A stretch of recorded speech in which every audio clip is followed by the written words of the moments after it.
Então, o ano de 2014 acabou. 1º de junho, acabou já, praticamente no fim.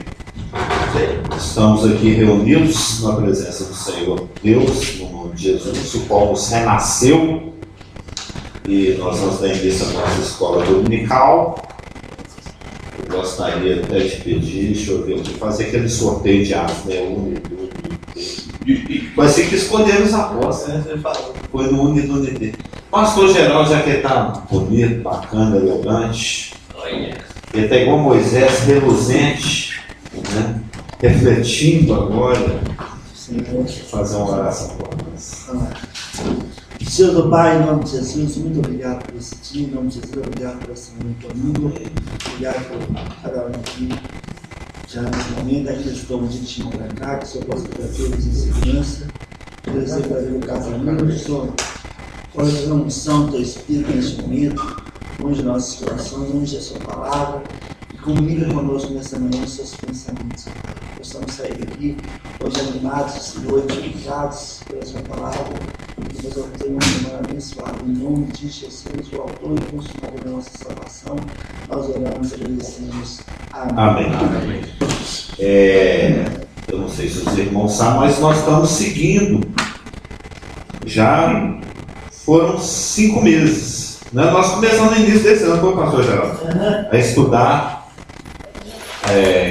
as doutrinas bem básicas, né? Do manejando bem a palavra da verdade. Aquele livro escrito por um irmão que viveu uns 100 e poucos anos atrás, o Cyrus Scofield, né, que fez várias anotações nessa Bíblia, que é muito conhecido no meio dispensacionalista, do qual fazemos parte. E nós estamos aqui no capítulo 7. Estamos dando início hoje ao capítulo 7, que fala das 2 naturezas do crente. As 2 naturezas do crente. Eu não sei se os irmãos sabem, mas nós somos 2 em 1. Nós temos uma velha natureza, herdada de Adão. Nós nascemos com ela. E no momento que nós nascemos de novo, uma nova natureza é implantada na pessoa. Um novo homem. Um homem que se renova a cada dia.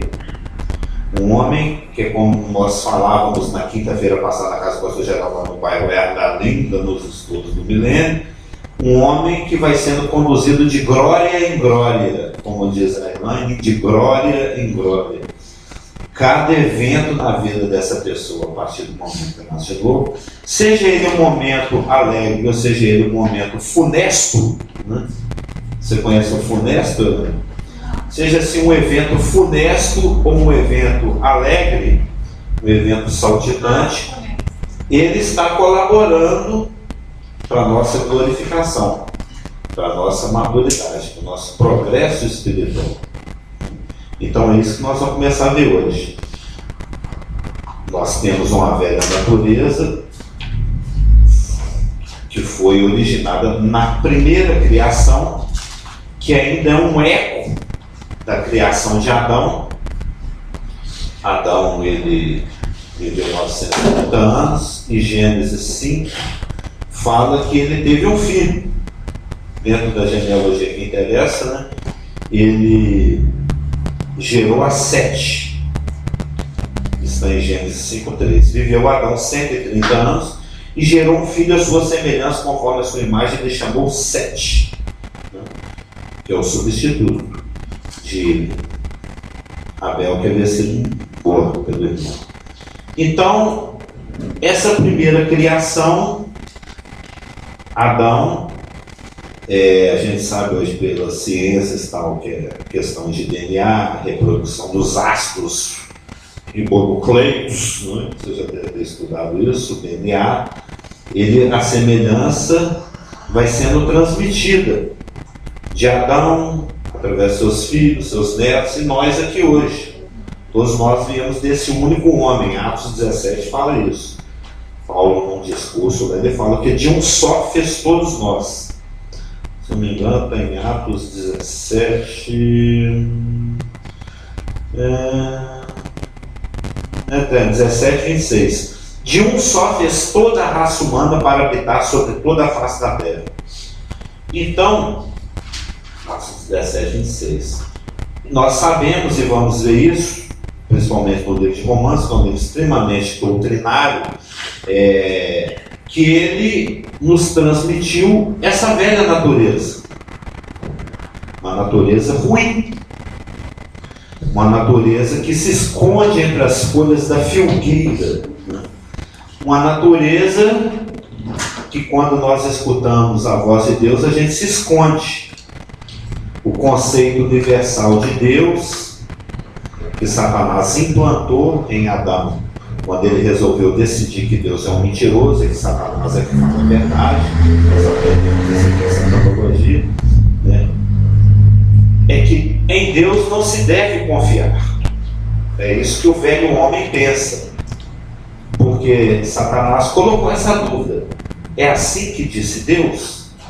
E o primeiro casal absorveu de Satanás essa desconfiança. Será que é isso mesmo?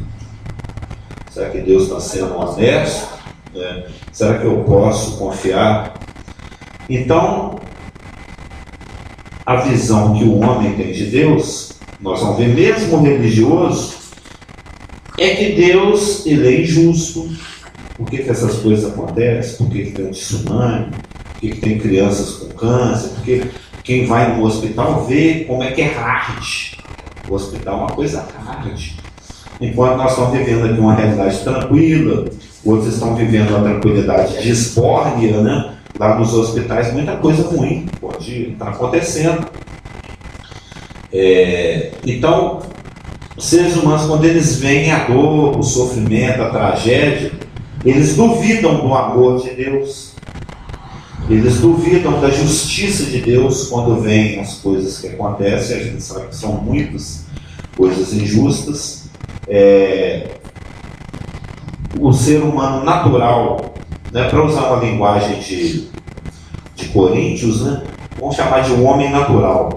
O homem natural, ele não confia de Deus, eu acabei de falar, ele desconfia de Deus, né, porque ele absorveu, é assim que Deus diz.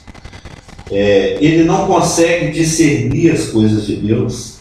A palavra de Deus para ele é uma coisa truncada, é uma coisa enigmática. Todo mundo tem familiar que fala isso, absorveu essa mentira. Vida é uma coisa difícil, né, senhor? Não fala, galera? Já não tem parente que fala isso, não, a Bíblia é um trem muito difícil. Eu ouvia isso muito quando eu era recém-convertido. Toma cuidado, porque quem lê Bíblia demais fica doido. Esse cara nos seus tempos também ainda falava isso, não falava que crente é doido porque fica lendo demais a Bíblia. Na verdade, até apresentava para a gente, de tanto estudar a Bíblia. O Paulo foi acusado disso, pelo Festo, né? As muitas letras te fazem delirar. Mas 1 Coríntios fala que essas pessoas, o ser humano nessa condição é o homem natural. Estou até procurando aqui a passagem, está aqui, conferindo com o Espírito. Tem 1 Coríntios 2, mas especificamente onde fala assim, o homem natural. É o homem natural, 14. O homem natural não aceita as coisas do Espírito de Deus, porque eles são loucura, e não pode entendê-las, porque elas se discernem espiritualmente, e eles estão mortos. Então, uma lâmpada queimada não acende, uma televisão que pifou não reproduz nada. Essa é a condição que o velho homem, a natureza pecaminosa, o homem natural, é nessa condição que o ser humano nasce, herança de Adão. E o que a Bíblia tem a dizer a respeito do homem não regenerado, do homem que não teve um encontro com Deus através do seu Filho, que é Jesus Cristo? O que a Bíblia tem a dizer a respeito do homem natural é muito duro, é muito pesado, é muito difícil de ser aceito. No nosso orgulho natural, Nós não gostamos de ler e de ouvir o que a Bíblia tem a dizer a respeito do homem natural, mas não deixa de ser verdade. Então, essa natureza inimiga de Deus é a natureza do homem natural, é a natureza com a qual nós nascemos, e é uma natureza que continua presente em nós. Isso é o que a Bíblia ensina, que nós vamos ver, mesmo depois que nós nascemos de novo. Existe a velha criação que está passando e vai passar. Ela já está passando, e Apocalipse, que nós estudamos também, fala que tudo se fez novo. Lembra? Lá nos últimos capítulos de Apocalipse nós vimos que as coisas antigas se passaram. Tudo se fez novo, não vai haver lembranças dela. Mas nada com Deus é assim, põe, é imediato. Às vezes acontece, mas não é a regra. São raras exceções em que as coisas com Deus são assim imediatas. Pois é, você enfia a mão aí no tiro, está com leva, tiro, está sem leva. Isso é raro. Raríssimo de acontecer. Normalmente as coisas que Deus faz, elas são processuais. Elas vão acontecendo aos poucos. Elas dificilmente são um evento, normalmente é um processo. Por exemplo, se Deus sabe que por algum motivo a Elaine vai precisar descansar a moleira, que ela está muito quente num dia de muito sol, e ela está preocupada com um monte de coisa, e ela ora assim: Senhor, me dá uma árvore para eu curtir a sua sombra. Ele não pisca a árvore assim, pim! E a árvore aparece para a Elaine descansar à sombra da árvore. Ele, presciente que é, sabendo que um dia a Elaine vai precisar da sombra de uma árvore, ele faz com que um pássaro coma uma frutinha, aí esse pássaro faz totô, justo ali onde um dia no futuro a Elaine vai precisar de uma árvore, aí esse totôzinho ali tem a sementinha, que é assim que é uma das formas de proliferação. Para isso que o fruto é carnoso. O pássaro depois levar a semente para longe. Aí aquela semente vai nascer, vai gerar uma árvore. Aí no dia que ele pensar em fazer uma oração pedindo uma sombra, a sombra já está lá. Tudo é assim, é um processo. Tudo com Deus é progressivo, é processual. E ele é sábio, e ele sabe por que ele faz as coisas dessa forma. Bem que ele poderia, no momento que você nasce de novo, imediatamente aquela natureza sumir, porque na velha criação você recebe a natureza que te afasta de Deus, a natureza de Adão. Na nova criação da qual você faz parte em Cristo no momento do novo nascimento, você recebe a nova natureza que te aproxima de Deus. E as duas passam a conviver simultaneamente na mesma pessoa. Você tem uma velha natureza herdada de Adão e uma nova natureza gerada e formada em santidade e justiça em Cristo. Nós vamos ver esse versículo de Gálatas. Nós somos gerados em justiça e santidade. Gálatas, eu passei nesse versículo hoje. Mas é um versículo que nós vamos ver mais para frente. Imediatamente ele é gerado, esse novo homem em nós, no momento do novo nascimento. Por que Deus não desliga o velho homem e deixa nós vivermos só no novo a partir de agora? Porque existem propósitos.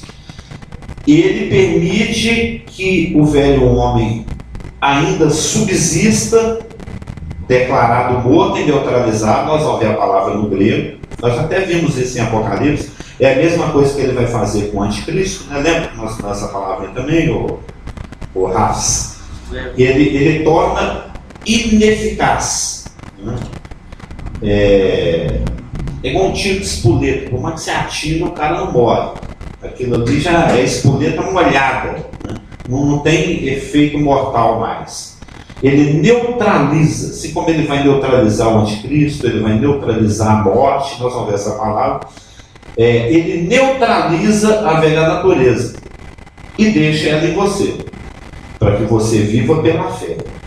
Você tem que crer na verdade de que aquela natureza já morreu e transformar essa verdade numa experiência. Esse é o grande segredo do cristianismo. O X do cristianismo é você pegar uma verdade que está escrita. A palavra de Deus é a verdade. Isso é dito em João 17:17. A tua palavra é a verdade. Nós somos nascidos de novo, congregamos aqui, a gente não tem dúvidas disso. E isso é questionado em algumas denominações. Quais partes da Escritura são inspiradas, quais são verdade e quais que são humanas. Mas nós temos que toda o cânon, toda a Escritura revelada é a verdade. Até lendo, até um versículo atrasado eu queria ter trazido para os irmãos. Semana passada, quando eu falei sobre as autoridades, sobre obedecer às autoridades, agora eu não estou com a apostilinha da semana passada aqui, mas tem um versículo, acho que em Pedro, que fala: temei a Deus e honrai o rei. Lembra? Temei a Deus e honrai o rei. E, principalmente no Brasil, onde o governo é um pouco avacalhado, nós temos dificuldade de honrar o rei. Nós temos dificuldade de respeitar as nossas, mesmo depois de nascido de novo. Aliás, eu conheço muitos nascidos de novo. Eu era muito assim, agora minha ficha caiu, eu já vi que é malhar no ferro frio. Né? Você fica perdendo bênção por uma coisa que não vai mudar com o seu protesto, com a sua raiva, com a sua indignação. Melhor do que xingar. E esse comentarista, ele falou uma coisa assim que me sacudiu muito, que fala: temei a Deus, é uma constância. Temei a Deus, honrai o rei.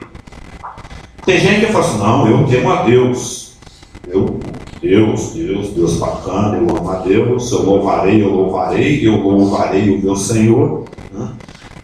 Mas mete o pau no governo. Fala mal da Dilma, fala mal do Lacerda, esse prefeito não sei o quê, não sabe fazer nada, blá blá blá.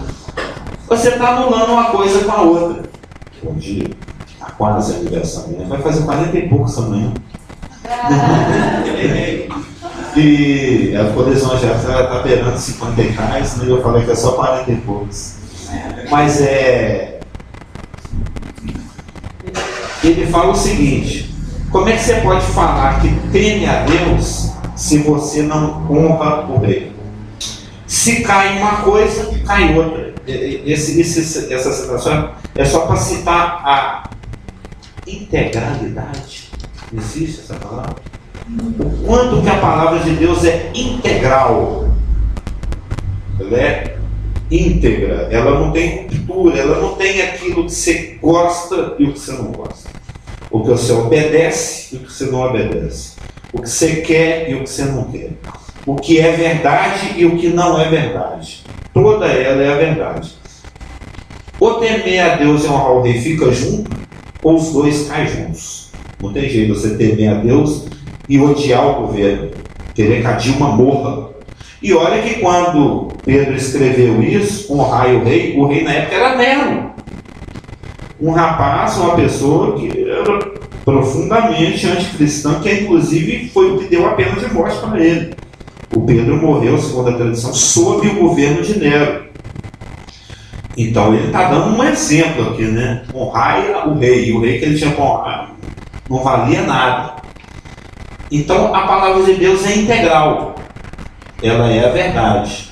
Então o grande segredo do cristianismo, aquilo que resolve todas as nossas dúvidas, aquilo que tira muita minhoca da nossa cabeça, é saber que o segredo do cristianismo é transformar essa verdade. Se Deus falou, está falado, é a verdade. Nada que muda. Nós temos que ter esse coração que se rende à verdade. Se falou, Deus falou, eu não vou discutir. Para que eu vou discutir? Porque a gente discute. A gente questiona, sim. E Deus é paciente. Lembra, Ana? Eu até citei recentemente um exemplo, agora nem lembro qual. No dia que eu citei esse exemplo, depois aconteceu uma coisa, Deus ainda vai lá, filho. Lembra que eu falei sobre isso recentemente? Vai lá, filhinho.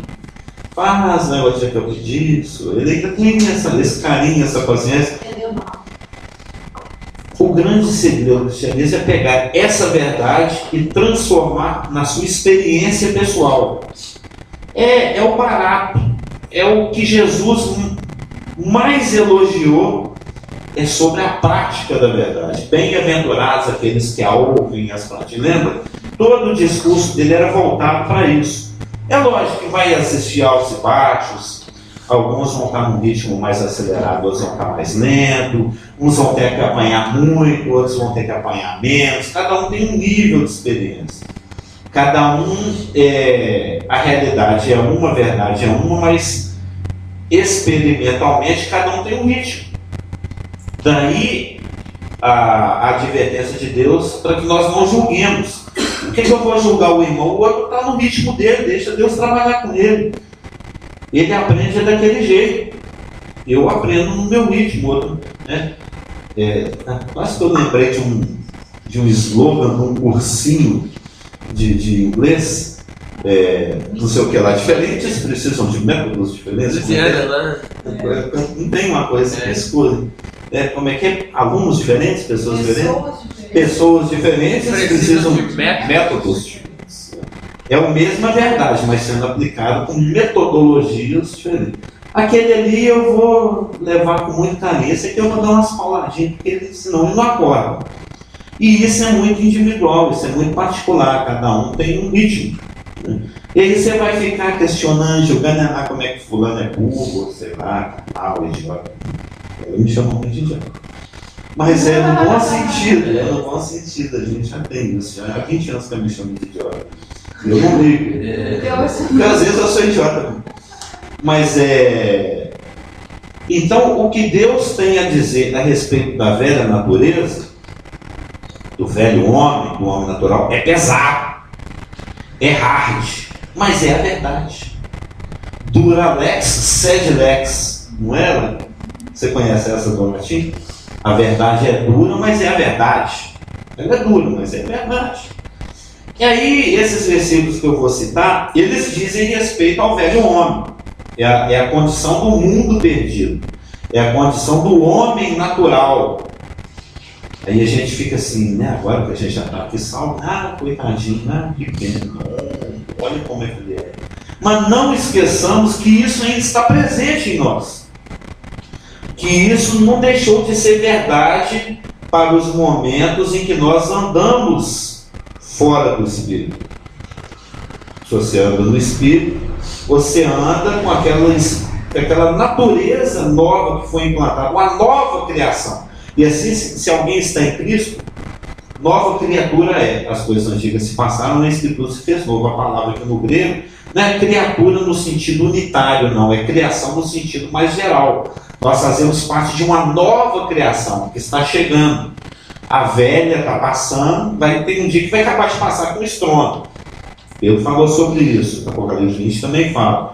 Mas uma nova criação, um novo mundo, um novo contexto, habitado por novos indivíduos, com a nova natureza que 1 Coríntios 6,17 fala, que são pessoas que estão unidas com Ele no Espírito, mas aquele que se une ao Senhor é um Espírito com Ele. Nós temos essa unidade com Deus.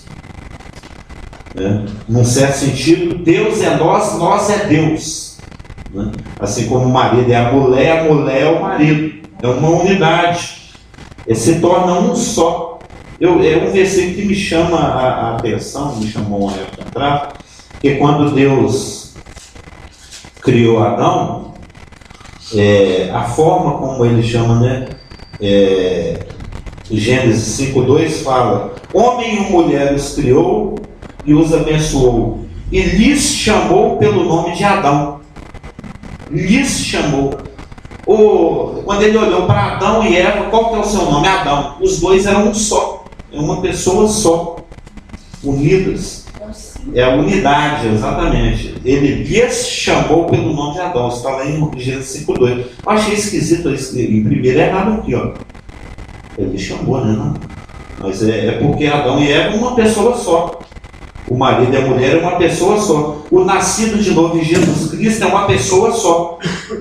Nós somos unidos em uma só pessoa. Mas nem que quando a gente não anda no Espírito, não tem lá o versículo que fala: andai no Espírito e jamais satisfareis as concupiscências da carne. É um versículo que nós vamos ver ainda. Aí está chegando, é que nós ainda não entramos no estudo, nós estamos fazendo o prolegômenos, né, a introdução. Aquela Bíblia geriátrica, por favor, da letra gigante. Né, Bíblia? Eu já estou querendo comprar uma para mim, você acredita? Eu já estou geriatroso. Eu acho legal. Segunda-feira ele achou a Bíblia e falou assim: não, tem uma Bíblia aqui, deixa eu te mostrar um negócio. Ele, ó, que letra boa. Não, e olha que essa ainda é pequena.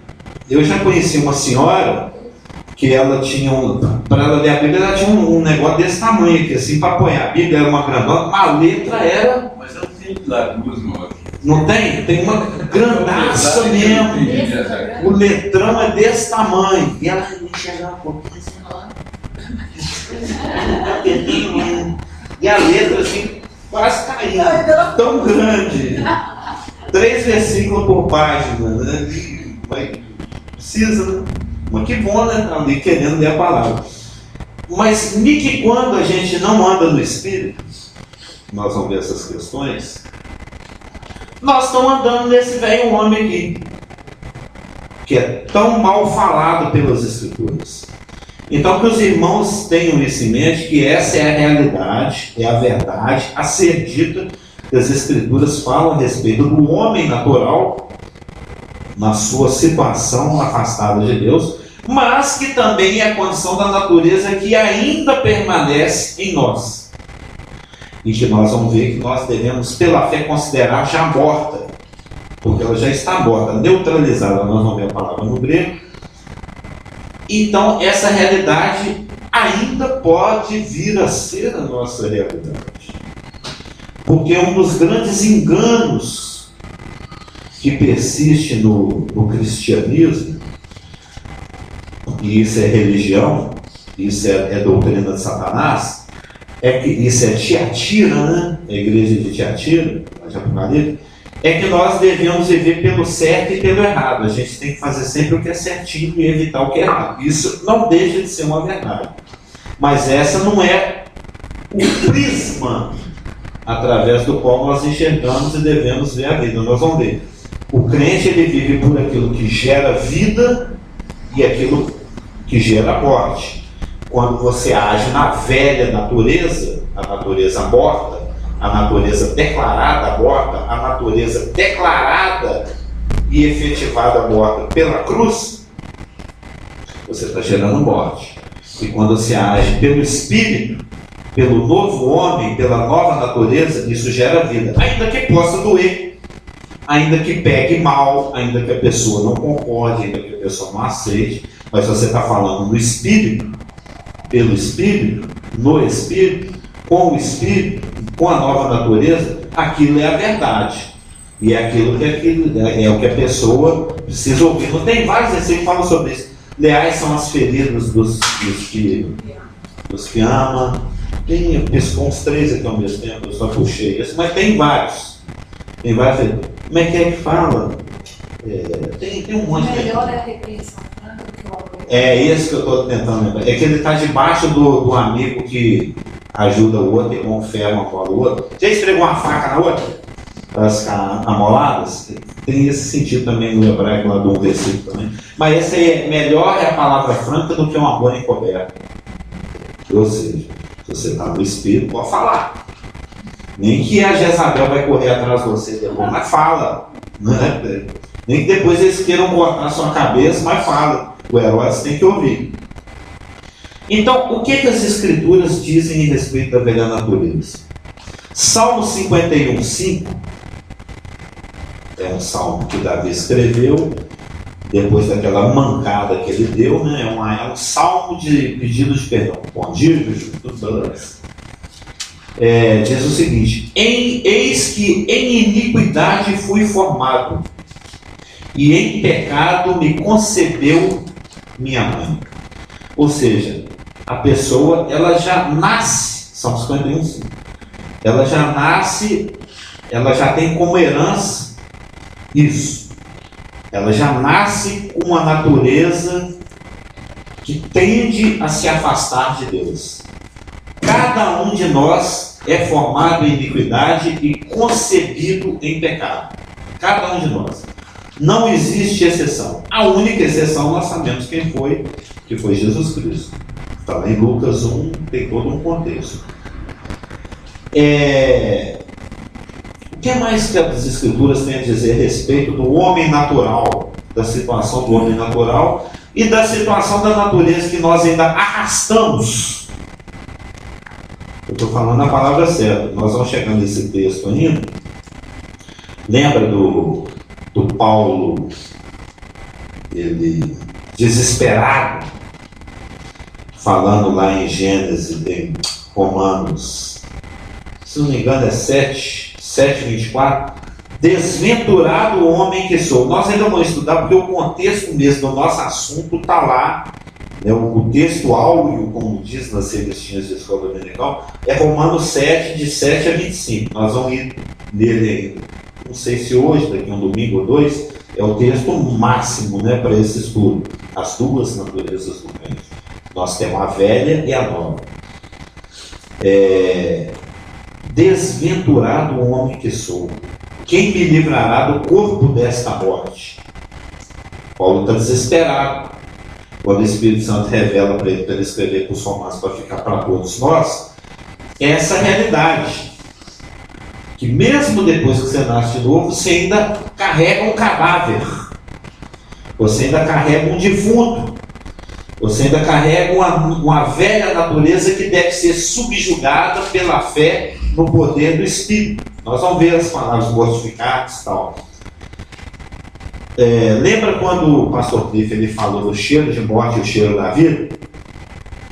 Que quando as legiões romanas, voltando vitoriosas do embate, né, elas adentravam Roma com seus exércitos, o general no cavalo branco lá na frente, os centuriões, os tenentes, os sargentos, os cabos, os soldados, e lá no fim, a turma que foi trazida para ser humilhada. Principalmente Roma e os cartagineses se odiavam. Você já estudou isso em história. Roma disputou a hegemonia mundial com Cartago, né? Era uma capital, Aníbal, lá na África do Norte. Cartago e Roma disputavam a hegemonia mundial, e Roma prevaleceu, que era a vontade de Deus, na profecia. Então, quando os romanos iam lá, brigavam com os cartagineses e voltavam da guerra, depois de ter massacrado tudo lá, eles traziam alguns. Se possível, trazia o rei vivo, se não suicidasse com a passar pela humilhação, trazia alguns príncipes, algumas princesas, uns escravos, alguns cidadãos lá de Cartago, e entrava em Roma, triunfante, né? Os seus exércitos, e lá no fim, um monte de gente algemada sendo arrastada. O Cliff nos falou sobre isso.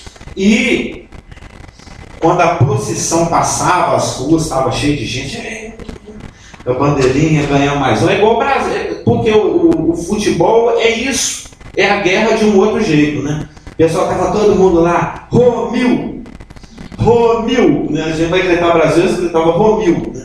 Roma ganhou mais um, nossa, ganhamos, deixa eu...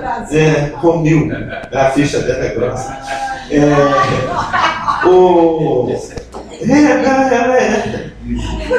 Lídia que conhece a peça. Uma missão de Roma no Brasil. Aí, lembra, o pastor que falou sobre isso. Eles acendiam ramos de plantas aromáticas, né? Várias plantas, tinha as plantas específicas, né? As coisas aromáticas, e para receber os heróis. Aí os heróis, quando sentiam aquele cheiro, era o cheiro da vitória. Toda vez que eu chego aqui vitorioso, eu sinto esse cheiro. Quando eu chego aqui vitorioso, eu sinto esse cheiro. Mas para quem está lá sendo arrastado na corrente, que vai morrer em público, humilhado, aquilo era o cheiro de morte. Lembra que o Cliff falou sobre isso? É legal você entender o contexto. O Paulo ele era muito didático. E ele usou o soldado, as roupas do soldado que o prendia lá nos cárceres para fazer a descrição da armadura.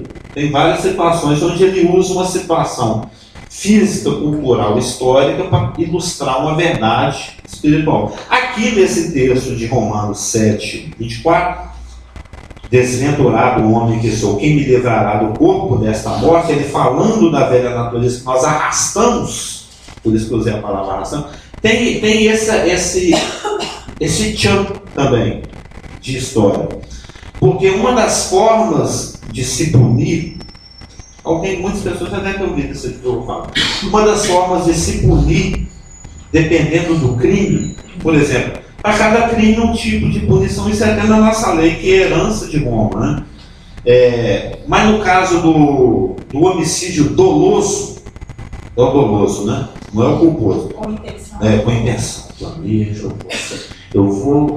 Como é que fala? Quando ele vai ficar tocaiar, vou ficar de tocaia, eu vou matar aquele cara, porque eu não vou na chapa dele mesmo, eu quero matar aquele cara. Era uma coisa dolosa, um homicídio doloso. Uma das formas de punição que se dava a esse crime é que se amarrava o cadáver da pessoa que você matou, rosto a rosto com você. Vocês dois eram... Tinha crimes em que você era costurado dentro da barriga de um jegue, tinha várias formas de crime e de punição. No caso do homicídio doloso, eles pegavam o cadáver do cara que você matou, te colocava face a face, você praticamente beijando na boca do defunto, amarravam vocês dois e largavam lá no campo.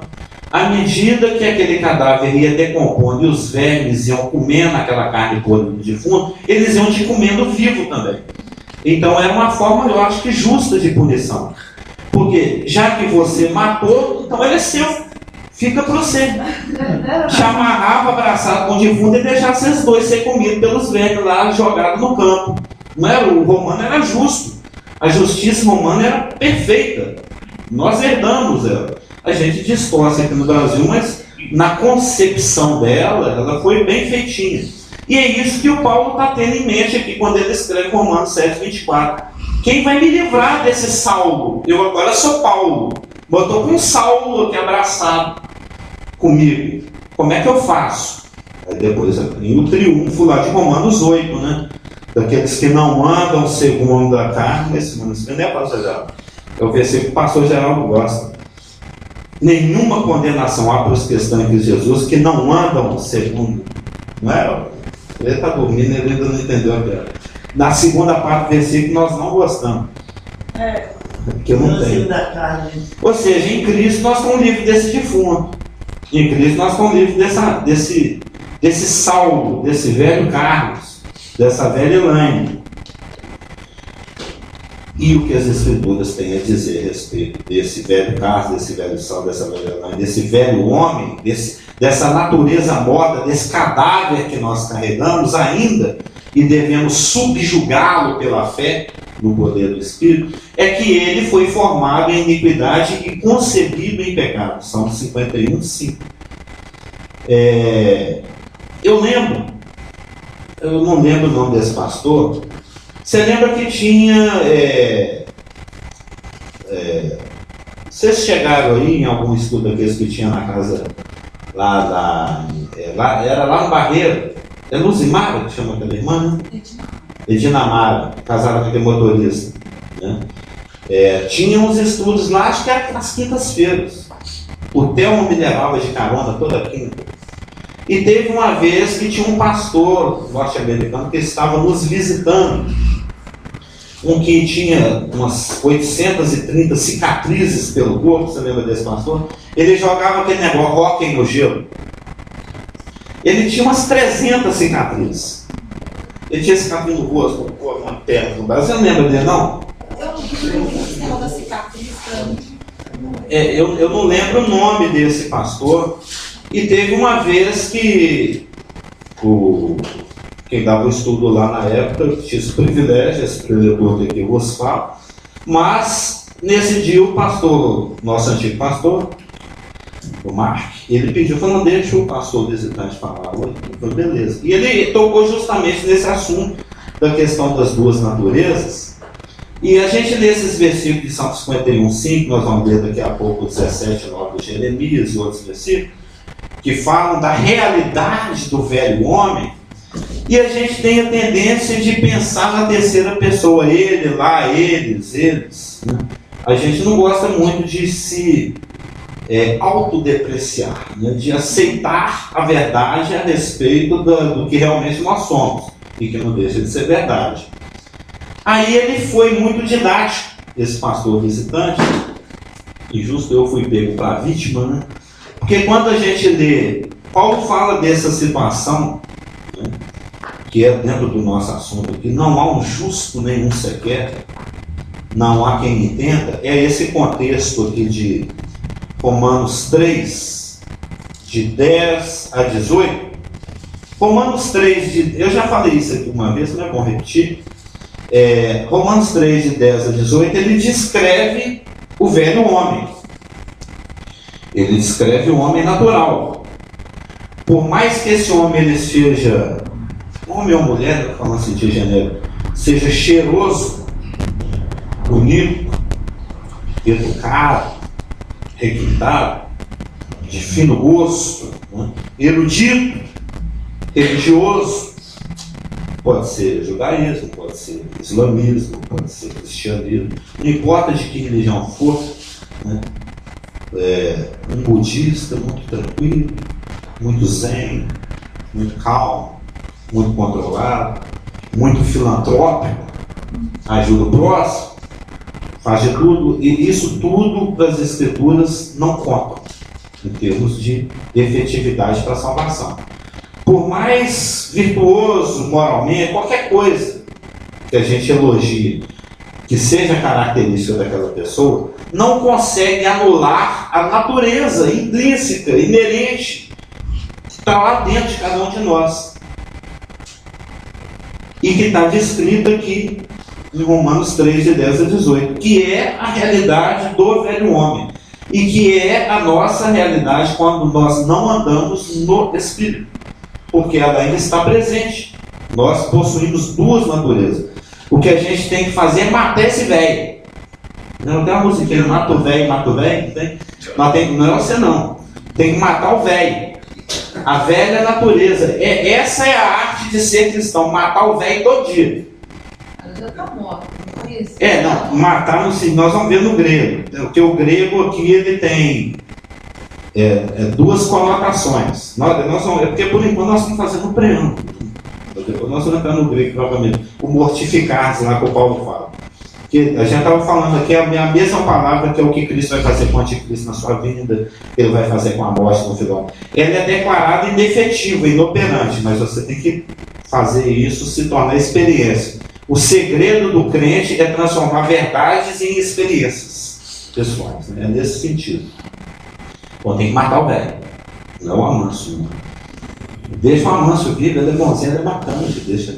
É matar o velho, matar a velha natureza.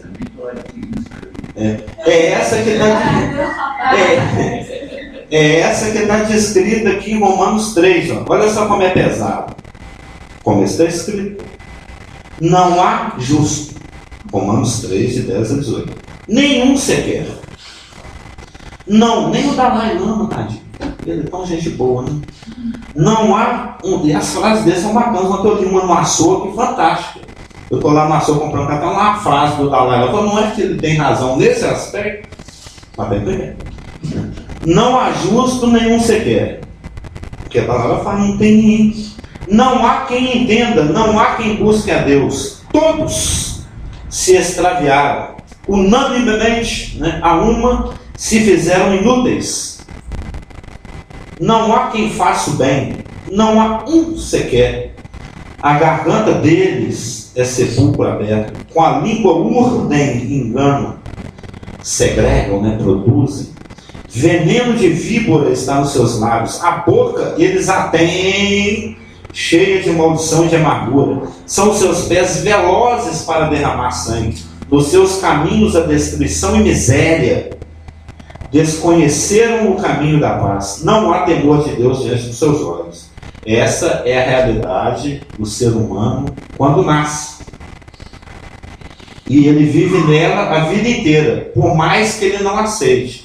Aí esse pastor cheio de cicatriz, o jogador de rock, Ele me pediu, ele falou em inglês, o pastor Marco traduziu, ainda que eu entenda parcialmente, para eu ler esse trecho na primeira pessoa. Você lê assim, agora você lê na primeira pessoa, fica mais impactante, fica mais real. Aí eu comecei a ler, né? Primeira pessoa. O bicho vai pegar pelo lado. Eu não sou justo. Eu sou um desses que nenhum sequer é justo. Eu não entendo. Eu não busco a Deus.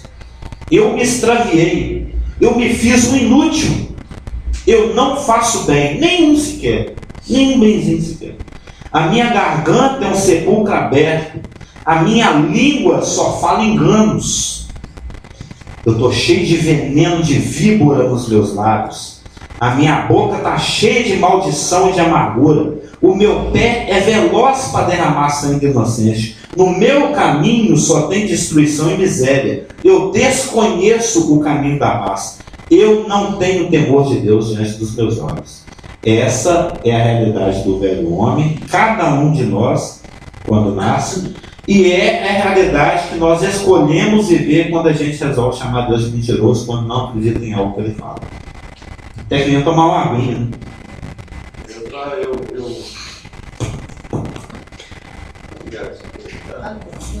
Penso que sim, é porque o meu é poderoso, não. Estou pensando um pouco nos botões a respeito da extensão maior no que se refere ao pecado. Porque Deus, como é sabido, proibiu Adão de comer do fruto do conhecimento do bem e do mal.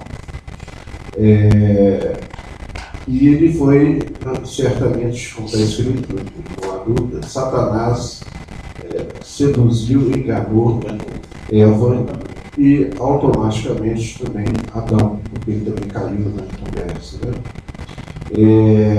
E é interessante notar, porque eu ainda não tinha pensado nesse ponto, estou pensando nele agora. Como que essa serpente, o estrago que ela fez, no que se refere mas se você comer da árvore, você vai ser igual a Deus, sabendo o bem e o mal. E do fato dela ter comido, é como se essa serpente, de fato, tivesse picado Eva. É só imaginar a cena de uma serpente vindo na sua direção e você está ali e a serpente vem e ela enfia lentamente os seus dentes e inocula o veneno dentro do organismo. Evidente que a gente sabe, reproduz isso agora pelo versículo. E a gente sabe que tem um efeito, muitas vezes até imediato, porque tem venenos mortais de serpentes. Que foi o caso do meu avô, o pai da minha mãe, morreu por dia de jararaca, foi em questão de horas. Uma questão de... tem todo um processo de decomposição interna. Na primeira ele ficou cego e poucas horas depois ele estava morto. Imediatamente já fica cego. E tem aquele veneno, que também foi o caso de Satanás, que ele inoculou, que foi um veneno de processo mais alongado. Não se refere a gente sabe, ele morreu literalmente na hora, porque Deus disse que comeres morrerás. Mas é evidente que está falando de uma parte espiritual, está falando da parte. Demorou 930 anos, morreu. 930 anos. Mas é interessante essa questão, a gente observar uma serpente em câmera lenta inoculando, travando seus dentes na carne de uma pessoa e trazendo esse estrago. E outra coisa mais interessante, não foi só a questão do pecado, me parece, pelo menos o que eu estou observando é isso, é que a gente também ficou contaminado pelo próprio Satanás. Sim. De forma que é como se a gente fosse... O velho homem traz a imagem e semelhança do seu pai, que é Satanás. É como se a gente fosse feito filhos de Satanás. Não, feito filho de Satanás. De maneira que Jesus falou isso em João. Essa velha natureza que Paulo literalmente arrastava, que é o que a gente faz hoje, para a gente ter um pouco... Quando a gente vive no velho homem, não é? A gente, andando no Espírito, a gente arrasta esse corpo que a gente tem Mas essa coisa do veneno, do entrar do pecado e se tornar filho de Satanás, Sim. até que Jesus Te regenere. Não, ele fala isso literalmente. Agora eu estou procurando a passagem aqui, Não é 44. de João, que ele fala, não, nosso pai é Abraão. É porque ele fala, não, vocês são bastardos. A sua progenitora que trabalha naquele lugar não sabe nem quem foi o pai. É isso que ele chamou os judeus. E tem uma outra palavra que resume isso, mas é bom não falá-la aqui, né? Você é filho daquela profissional que trabalha naquele lugar que no qual não se deve ir e que desconhece qual é o pai pela multiplicidade de progenitores que a visitaram. A gente sabe que palavra é essa. É isso que Jesus chamou aquelas pessoas. Eu falei, que é isso, velho? Você está me chamando disso aí? Meu pai é Abraão. Eu falei, não, seu pai não é Abraão, não, seu pai é o capeta. Você é filho do diabo. E você gosta tanto dele que você quer satisfazer os desejos dele. Não tem um versículo assim que fala? João 8,44. Vós sois do diabo, que é o vosso pai, e quereis satisfazer-lhes os desejos. Resumindo isso que você falou. E a questão, até parece que a serpente inoculou o veneno. Já foi falado aqui que aquilo que é literal, aquilo que pertence ao mundo físico, é só um reflexo daquilo que se consuma, que acontece no plano espiritual. Ainda que a serpente não tenha literalmente colocado os dentes na perna da Eva e mordido, né? A serpente fez isso de uma forma espiritual. Ela conseguiu inocular um veneno no primeiro casal e que é transmitido para cada pessoa que nasce, de forma que a gente carrega isso até hoje. Nós acabamos de ler aqui. A nossa boca está cheia de veneno de víbora nos lábios. Ou seja, aquele veneno está aí até hoje. Tem gente até que fala, né? Cuidado para você não morder a língua. Se estiver fazendo uma fofoca, tem que cuidar para não morder a língua, não se auto-mata, né? Então, essa é a realidade do velho homem, que é uma realidade que nós podemos escolher viver nela. No momento que a gente fala, não, Deus, esse versículo eu não vou fazer. Você está falando, mas eu não vou fazer. Então, beleza.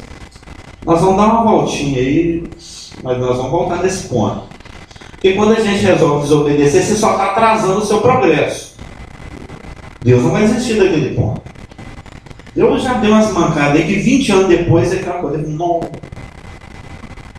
20 anos rodando para cair nesse ponto. Uma discussão que eu tive com Deus a respeito de Moisés. Um texto lá de Moisés. 20 anos, os israelitas, 40 anos depois. Ele falou, ó, vai rodando aí. Vai rodando. Quando você cansar, você volta. Né? O filho pródigo. Um dia você volta. Pode durar minutos, horas, dias, anos, décadas, milênios. Não vai voltar. Israel já tem 2 milhões para bater cabeça. Então, só para fechar, Jeremias 17, 9 e 10, que é clássico, né? Jeremias 17, 9. Olha que linguagem forte, né? Enganoso é o coração, mais do que todas as coisas. É preferir se abraçar o diabo do que se seguir seu coração. Porque ele fala, é mais enganoso do que todas as coisas, é mais enganoso do que até a própria serpente. Porque como é que fala? O discípulo supera o mestre, né? O discípulo consegue superar o mestre. Eu já falei isso aqui alguns milhões de vezes, vou falar mais uma vez. Como é triste essa informação que a mídia, que Hollywood, que os filmes tentam colocar na cabeça das pessoas, em especial dos crentes. Na do mundo, mas dos crentes melhor ainda, né? Que Satanás trabalha. Siga o seu coração. Faz o seu coração manda. Nossa, que conselho horrível. Você fazer o que o seu coração manda, você vai pular no buraco. O seu coração, nós vamos ver aqui, dele só procede porcaria. Nós não tivemos tempo de chegar nele, mas tem um versículo lá dos Evangelhos, onde Jesus Cristo fala que do nosso coração, Marcos 7, 21 a 23, só sai porcaria. Já viu o esgoto quando entope? que dá boca de lobo, aquela circular assim, lá no meu bairro isso às vezes acontece. Fica minando aquela água esverdeada, fedorenta, de vez em quando são uns peixinhos rolando pela rua. É aquilo. Esse é uma, quando você vê um esgoto entupido minando peixe roliço, pensa, esse é o meu coração. Meu coração é isso aqui, ó. Essa coisa com peixe roliço, vocês entenderam. Prostituição. A Márcia adora essas coisas, ela gosta dessa didática, né? Agora que caiu. A Marcos, ela ama essa didática. Essa didática choca, mas ela fixa a informação. Peixe vive dentro do esgoto, você funciona. É agora que o peixe vive. Olha, você não vai ser as cabras. Você vai criar peixe.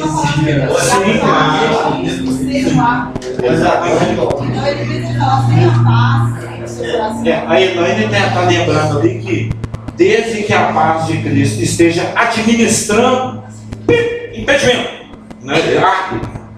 Não fala qual, se é o primeiro, o segundo, o terceiro ou o quarto árbitro.